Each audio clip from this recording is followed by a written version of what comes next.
बहुत से पुरुषों को यही लगता है कि वे अपनी पार्टनर को ऑर्गेज्म केवल इंटरकोर्स की ही मदद से दिला सकते हैं। इसका मतलब यही है कि उन्हें पता नहीं कि महिलाओं के निप्पल्स बहुत संवेदनशील होते हैं।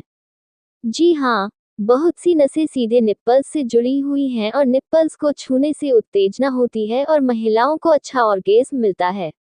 अगर आपको सही तरीके पता हो तो फोरप्ले भी बन सकता है, बहुत ही आनंददायक होता है। आपको थोड़ी पहले से ही तैयारियां शुरू करनी होगी। डीप किसिंग से शुरुआत करें। आंखों में आंखें डालकर शरारती बातें करें। ऐसे में उनकी पीठ, बाजुओं और थाइज को भी प्यार से छूते रहें। अब उनकी गर्दन पर किस करें और धीरे धीरे ब्रेस्ट्स की तरफ बढ़ें। एक हल्की सी मसाज से आप उनकी उत्तेजना को बढ़ा सकते हैं, पर ध्यान रहे कि ज्यादा जोर न लगाएं। निप्पल्स के हार्ड होने पर उन्हें ब्रेस्ट पर किस करें। निप्पल सकिंग भी काफी अच्छी लगेगी उन्हें। इस एक्ट में आप जीभ की भी मदद ले सकते हैं। एक्ट के दौरान उनके निप्पल्स पर दांतों का प्रयोग बिल्कुल न करें, इससे उन्हें तकलीफ हो सकती है। अगर आप कुछ ऐसा करना चाहते हैं तो पहले उनसे पूछें, तब आगे बढ़ें। इस एक्ट को कम से कम 10-15 मिनट तक चलने दें। सबसे खास बात, दोनों निप्पल्स को एक जैसी अहमियत देना न भूलें। ऑर्गेज्म की शुरुआत होने पर प्रेशर कम और ज्यादा किया जा सकता है। सकिंग के साथ थाइज और बट को भी टच करते रहें। इंसानी शरीर में ऐसे बहुत से हिस्से पाए जाते हैं जो सेक्सुअल ना होते हुए भी बेहद सेक्सुअल होते हैं। इन्हें एरोजीनस जोन कहा जाता है। ये शरीर के ऐसे हिस्से होते हैं जो स्पर्श करने पर आपको सेक्सुअल प्लेजर से भर देते हैं। इनमें लिप्स, गर्दन और निप्पल्स आदि शामिल होते हैं। निप्पल्स इंसानी शरीर के बहुत सेंसिटिव अंग होते हैं। इनमें बहुत सारी ऐसी नर्व एंडिंग्स होती हैं जो महिलाओं और पुरुषों दोनों के लिए ही इसे बहुत सेंसिटिव बना देती है। इसीलिए निप्पल्स को सेक्सुअल एक्ट के दौरान बेहद सेंसिटिव और प्लेजर पॉइंट माना जाता है। सेक्स लाइफ को स्पाइसी बनाने के लिए हफ्ते में हर दिन आजमाएं ये अलग सेक्स पोजीशन। अक्सर जब भी ऑर्गेजम की बात होती है, सारा क्रेडिट वेजाइना और क्लिटोरिस को मिलता है। लेकिन क्या आप जानते हैं कि निप्पल से भी ऑर्गेजम हो सकता है? जी हाँ, ये सच है और लाखों करोड़ों लोगों द्वारा आजमाया हुआ भी।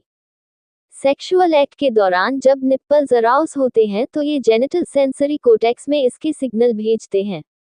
ये दिमाग का वही हिस्सा होता है जो जेनिटल्स के स्टिमुलेट होने पर एक्टिव हो जाता है।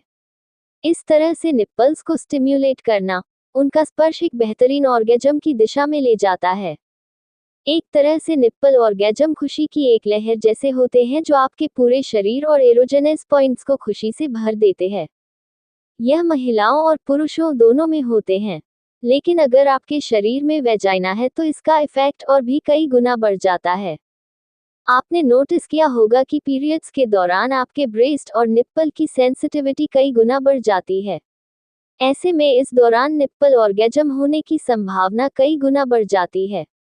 इस बारे में कोई निश्चित स्टैटिस्टिक्स नहीं है कि कितने प्रतिशत महिलाओं पुरुषों को ने इसका अनुभव किया है, लेकिन ये तो तय है कि अगर सेक्सुअल एक्ट के दौरान उसको सही ढंग से टच और सक किया जाए तो ये दोनों ही जेंडर्स में ऑर्गेजम की लहर दौड़ा सकता है। ये भी संभव है कि आपको केवल निप्पल्स की एक्टिविटी से ऑर्गेजम ना हो, लेकिन यह ऑर्गेजम होने की संभावना को कई गुना बढ़ा जरूर देता है। खुशी और बेहतर दिल का स्वास्थ्य, हार्ट हेल्थ। ये तो हम सभी जानते हैं कि सेक्स और ऑर्गेजम स्वास्थ्य के लिए बहुत फायदेमंद होते हैं। स्टडीज बताती हैं कि निप्पल ऑर्गेजम से आपका मूड और दिल का स्वास्थ्य बेहतर रहता है। अगर आप नियमित रूप से ऑर्गेजम और सेक्स करते हैं तो आपको भविष्य में दिल से जुड़ी बीमारियां और खतरे कम हो जाते हैं।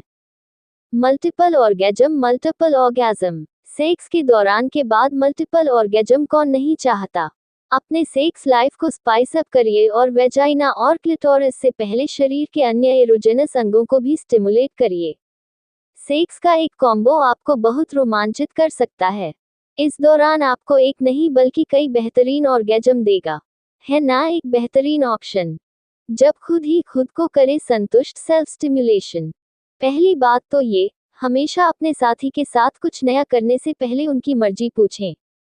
उन्हें बताएं कि आप सेक्स के दौरान निप्पल को स्टिमुलेट करना और करवाना पसंद करेगी। उन्हें एक्साइट करिए और टच करिए। इस प्रक्रिया के दौरान उन्हें लगातार बताती रहें कि आप क्या चाहती हैं। जब आप सेक्स के दौरान अपने पार्टनर को अपनी पसंद नापसंद बताती हैं तो उनके लिए भी आपको सेटिस्फाई करना आसान हो जाता है। उन्हें बताइए कि आपको उनका निप्पल्स और ब्रेस्ट को स्टिमुलेट करना आपको कितना पसंद आता है। जब निप्पल सेंसिटिविटी की बात आती है, तो ये हर किसी में अलग अलग हो सकती है। कुछ लोगों में दूसरों की तुलना में अधिक संवेदनशील निप्पल्स होते हैं। इसके लिए कुछ फैक्टर्स काम करते हैं। जिन लोगों की ब्रेस्ट एनलार्जमेंट सर्जरी हुई होती है, उनमें निप्पल्स की संवेदनशीलता में कमी देखी जा सकती है। अगर आपके निप्पल्स बहुत अधिक सेंसिटिव नहीं है तो आप इन तरीकों से उनके साथ एंजॉय कर सकती हैं।